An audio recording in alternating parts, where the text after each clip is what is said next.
Hi, I'm Dr. Matt Shelton with Lindsay Family Dentistry. I'd like to thank all the patients we've been able to serve over the years. For those of you who are unhappy with your smile, tired of having dental pain, crooked or missing teeth, or loose-fitting dentures, at Lindsay Family Dentistry, we can care for all your dental needs, including cosmetic dentistry, crown and bridge, root canals, braces, Invisalign, conventional implants for tooth replacement, and mini diameter implants for denture stabilization. Our braces fee starts at $4,500, and for those of you with poor-fitting dentures, we can place 6 mini-diameter implants on the upper for $3,600 and 4 mini-diameter implants on the lower for $2,600. To schedule your consultation, stop by the office at 102 Southwest 7th Street, Lindsay, Oklahoma, or give us a call at 405-756-4093. As a 1997 graduate of Lindsay High School, I'd like to take the time to say go Leopards.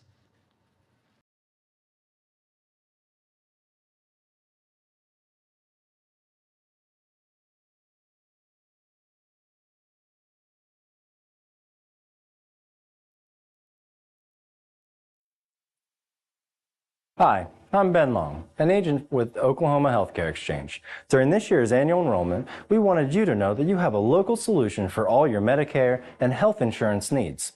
Our agents live and work throughout the entire great state of Oklahoma. Whether you're in Lindsay, Ardmore, Lawton, McAllister, or any of the major metropolitan areas. Give us a call to learn more at 855-786-8343. Again, that phone number is 855-786-8343. And we look forward to hearing from you.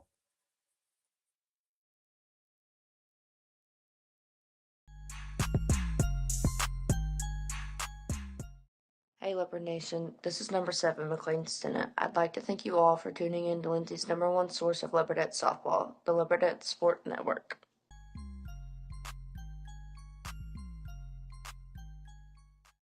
Hey, number 20, Kaylin Taylor here, and I wanted to take the time to thank you all for tuning in to Leopard Nation's #1 source for live streaming, the Leopard Sports Network.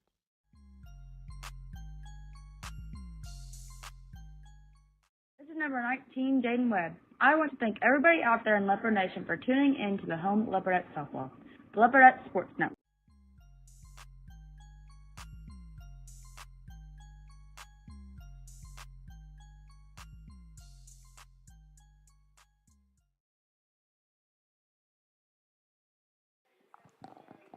Good evening, folks, and welcome here to Podo, Oklahoma. We're actually going to be doing the tournaments in Panama, but I think all the every hotel in Panama was sold out the day they wrote the tournament schedule. So we're stuck here in Podo, America. We're going to open up tonight. We got our 3 seniors here. Ladies, are you excited about this year? Heck yeah. Heck yeah. Well, yeah. So, talk a little bit, Kaylin, a little bit about what you guys have been doing. What type of preparation you guys went out and, in my mind, I don't know exactly where the final standings were, but I think you guys were number 2 in the state last year. Probably should have beat Washington, but had some bad luck there. But you guys are returning. You only lost 2 seniors, so And only one of them got to play. and That's so why we really only what lost one. what are you guys what did you guys do this summer to prepare to get yourself prepared for this year? Oh, we're practicing every day. We're lifting weights. We're practicing more. Like, all the time. I feel like that's the only thing we do is practice. Then we're going to Marlow to play. And then we're getting these scrimmages. We by the end of the week, we'll have 8 scrimmages that we've played this week. 8 scrimmages, and Plus so practice before that. Practice every day. Weights 3 times a week. so you guys actually have weight training there at the school, correct? Yes. Are you doing anything outside of school ball? Anybody? I do Yeah, travel we ball. have to hit ball. We Yeah, have to have 5,000 swings by what? I think August 7th. Oh, Says who? Coach Edwards. Edwards. Coach Edwards. So we have to swing on our own time. And I want him to know that that's not going to happen. Well, he's going to be on here next. I'm not sure. Ask him how he thinks that's Yeah, possible. tell him he's crazy. That's So- over 300 swings a day. That's not too bad. That's a lot. That's not After a 3-hour practice and Yeah, then what you hit in weights, practice doesn't Hey, count. have you guys heard about Kobe Bryant? His training. What does this have to do with Well, I'm not Kobe Bryant. Yeah. You could be you could be the Kobe Bryant of softball. No. No. No.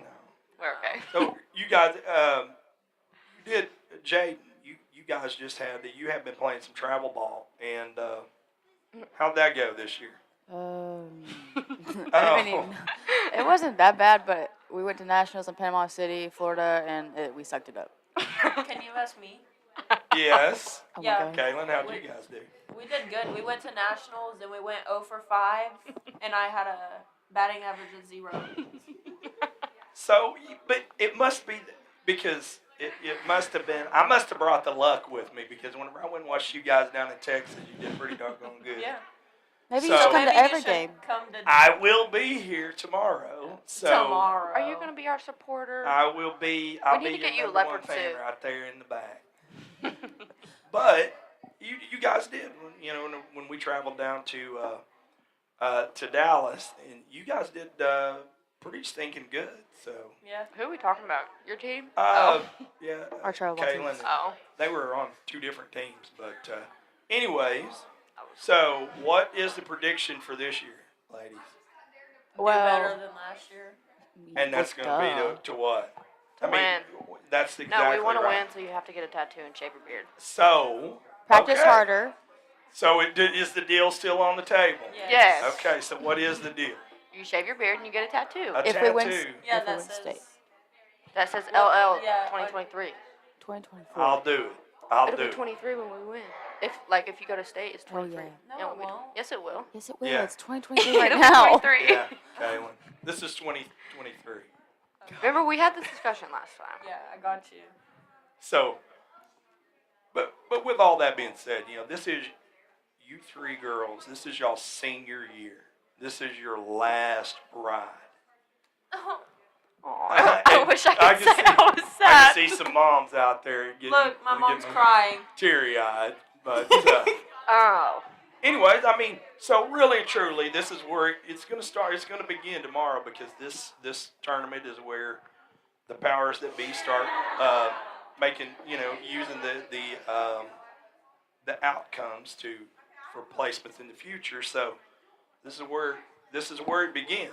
So Yeah. Our first home game is like August 7th. August the 7th, That's before we even start school. Yeah. And so we're gonna That's have next some- week. That's next Monday. and we're going to have some promos to bring some people out. Anything else you'd like to say? Go McLean? Leopards. Go leopards or leopardettes? We're Lindy Leopard. Huh? Leopardette, We're whatever. Leopardettes. Okay. We're girls. Y'all now. are girls now, right? Yeah. Okay. Never mind. Anything else? Jaden, you want to follow up with anything?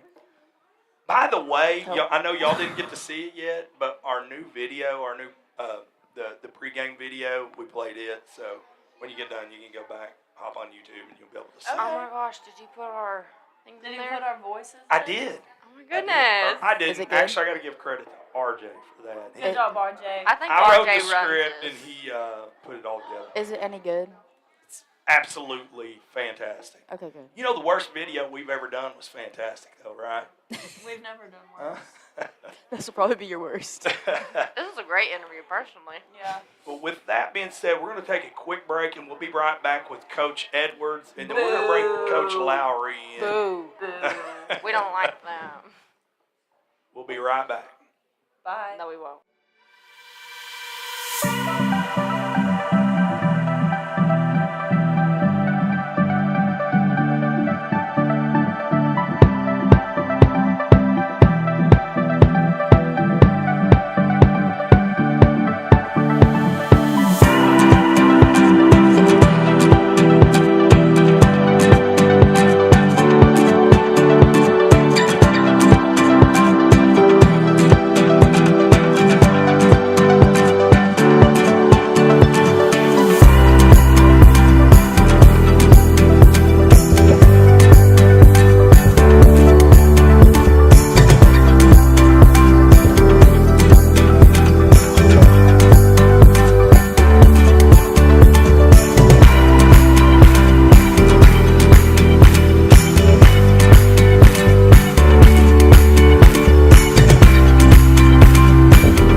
And welcome back once again here to Poto, Oklahoma. We've got our 2023 Fast Pitch Softball preseason show. We've got Coach Edwards and Coach Lowry. And for those of you tuned in watching at home, we also need to make a special announcement that Larry Stinnett is here in the building tonight. So, once again, Larry Stinnett is here. And with that being said, Coach, I guess you guys have been doing some summer ball stuff and things like that. So this is going to be the last time I'm going to tell you congratulations on a heck of a season last year. Now it's time we're kicking in high gear for 2023. And let's talk a little bit about you guys.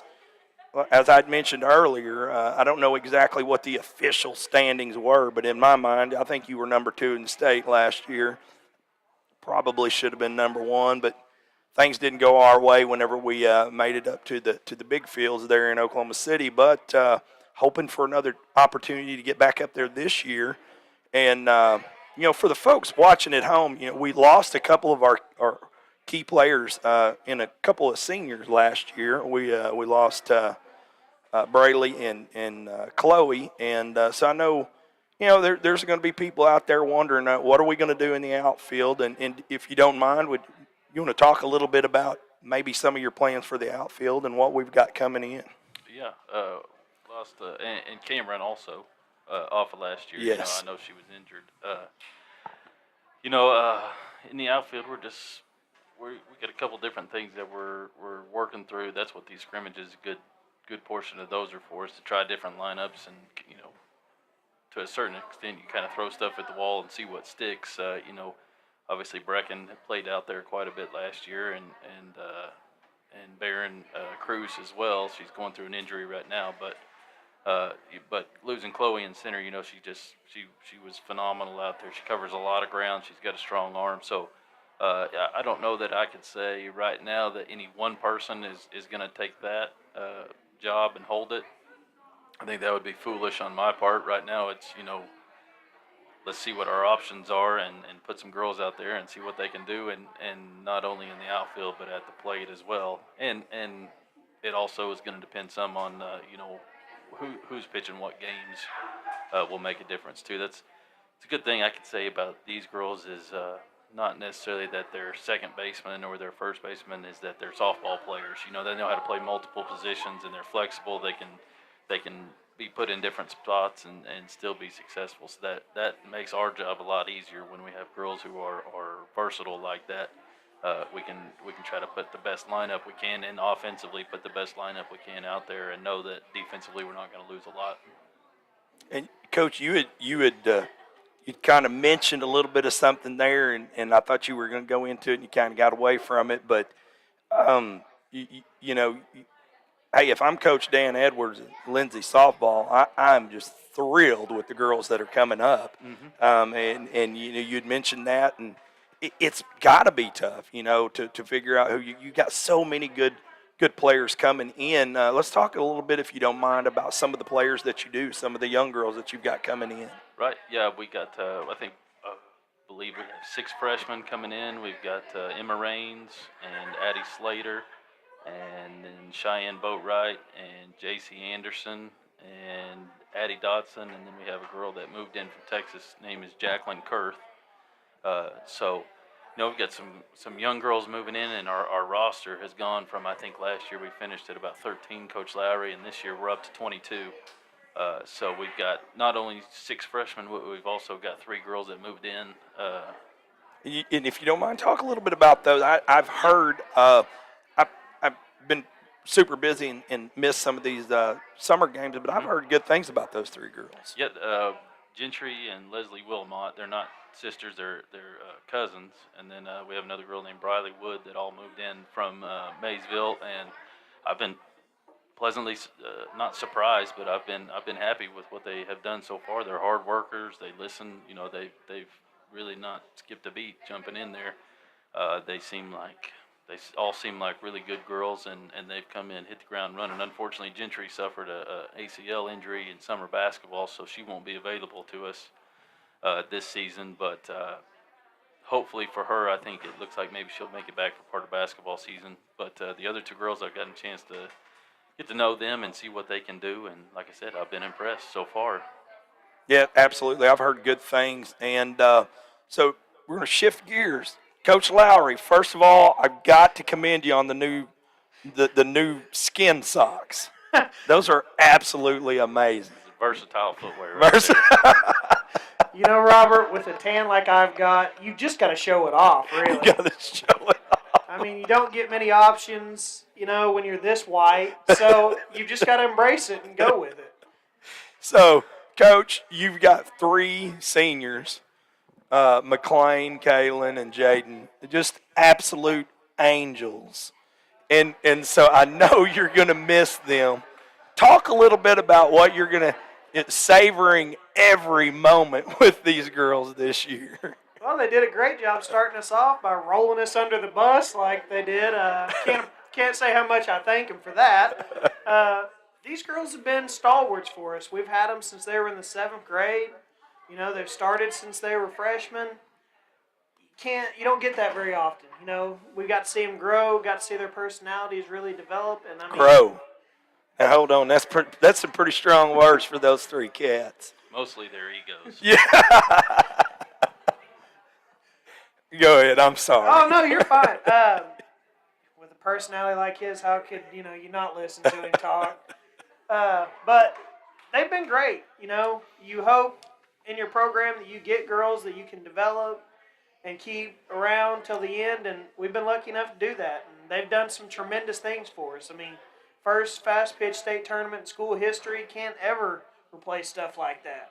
Absolutely. So for all these young girls that are coming in, that are sitting over here at the table, are you saying that they need to be watching these 3 seniors and taking notes? There's a lot they can pick up from them. And there's a lot that they're bringing to the team too.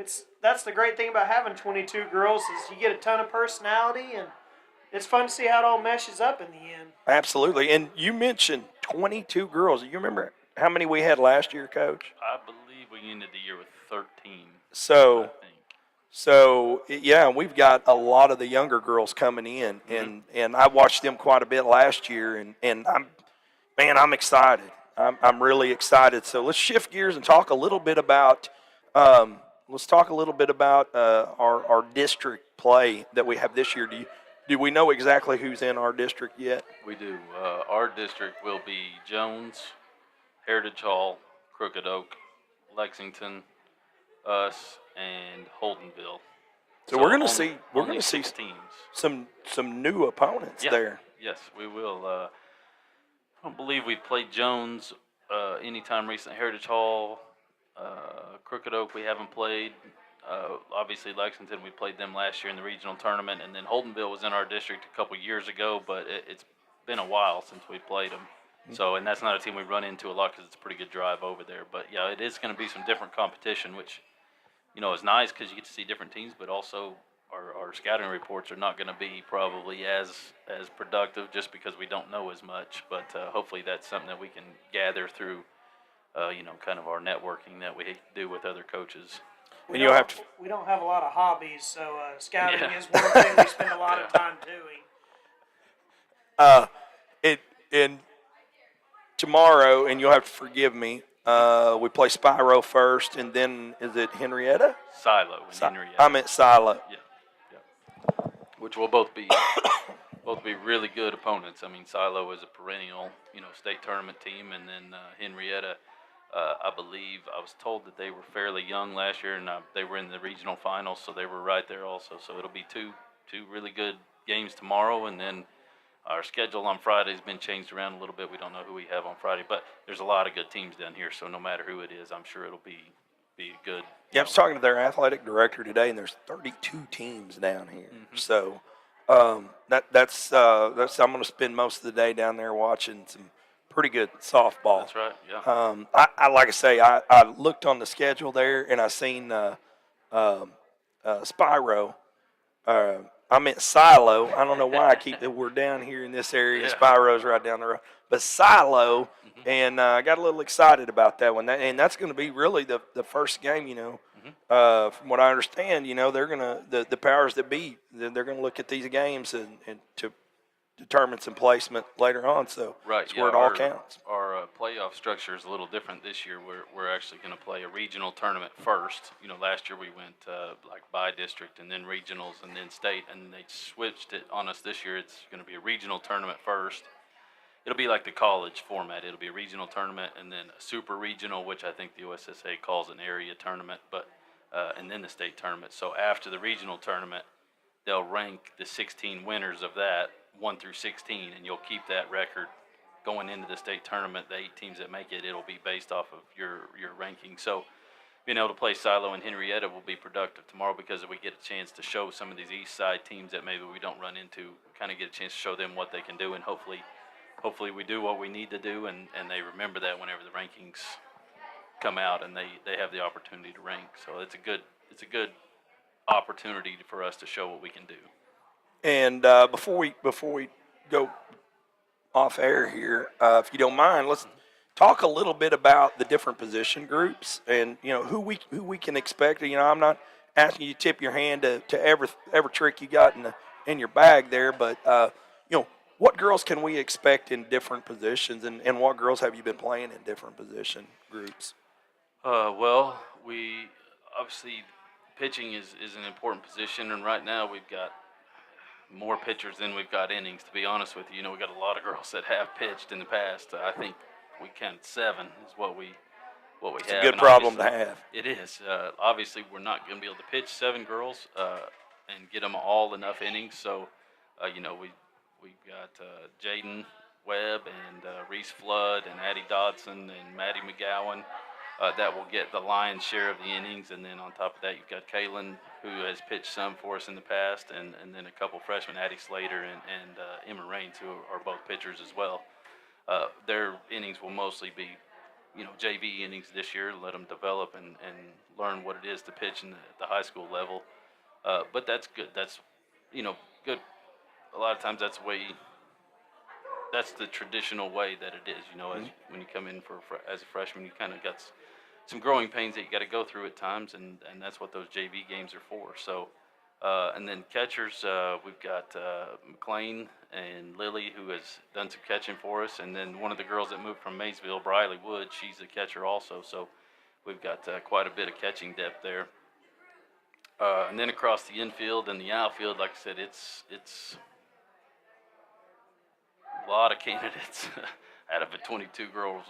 22 girls on the roster. I mean, the infielders, Maddie McGowan and Jaden and Kaylin and Lily and Addie and JC and Reese and those girls on top of some of these incoming girls. Addie Slater and Emma both play on the infield, and it's crowded, and the same goes in the outfield. Brecken and when Barron gets healthy, and Leslie Wilmot also is an infielder and an outfielder. She's pretty versatile. She might play the outfield, and J.C. Anderson could play the outfield.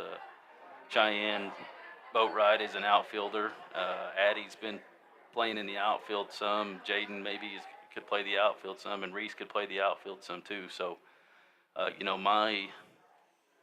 some of my philosophy in the past has been I try to find, 9 girls that I think give us the best chance offensively and try to find a place for them to play. Now, sometimes that doesn't always work out. Sometimes there are spots where, you need somebody who's really good on defense, and you kind of sacrifice the offensive side of it. But try to find the best combination you can, and that's kind of what I was referring to earlier. Is a lot of these girls are really versatile. They can play the outfield, they can play the infield, they can pitch, and it makes it a lot easier to move everybody around.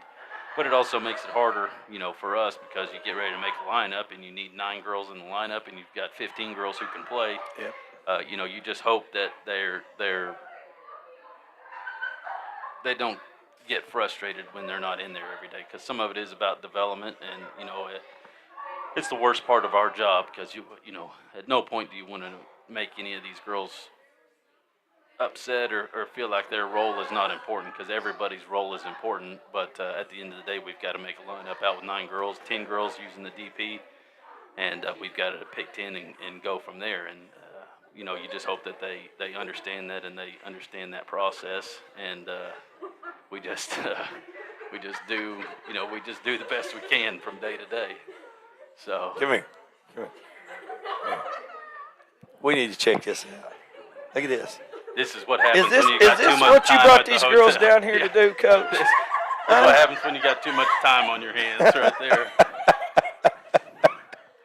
Is that what you brought? Yeah. Yeah, you know, that's the blessing and the curse of having 10 more girls go out. Yeah. You know, yeah. it's a good thing because, man, I'm telling you, I've looked at that list, and you've got some ball players. But You're right. But you can only play so many. You can only put so many on the field at a time. But That's right. I think I've talked about this with you before. You know, it's been a couple years maybe where we had 7 that we felt really good about, and then you try to find 2 more that you know you can try to get ready, and that's not the case this year. There's going to be girls that aren't going to be in the lineup that deserve to play. You know, and that makes it tough. Like I said, you just hope that they're patient and they see that and they don't take it as he doesn't think I'm any good. It's more, you know, we got to try to pick 9 out of all the girls that can play, and that's a good problem to have. That's how you go from being, you know, a good team to a great team. Is you got to have that depth and competitive depth. You know, it's competitive every day at practice. Whenever you have that, so you just hope that they understand that and stick with it and just, you know, try to grab hold of whatever their role is and go with it as best they can. absolutely. Well, Coach, I want to thank you for taking the time out. I know you got a lot going on, but I want to thank you for you're always great about helping us and coming on, and I just want to thank you guys for that before we get the season going. And man, I've been waiting all summer, so I'm excited. I'm ready. And for you folks watching at home, we'll be live tomorrow. Tentatively 5:30. You know, most of these tournaments go a little bit later, but I'm going to get down and get set up early, and we'll be ready to stream some ball tomorrow evening. I appreciate everybody tuning in, and tune back in tomorrow, and we'll have some great Leopardettes softball. Good night, everybody.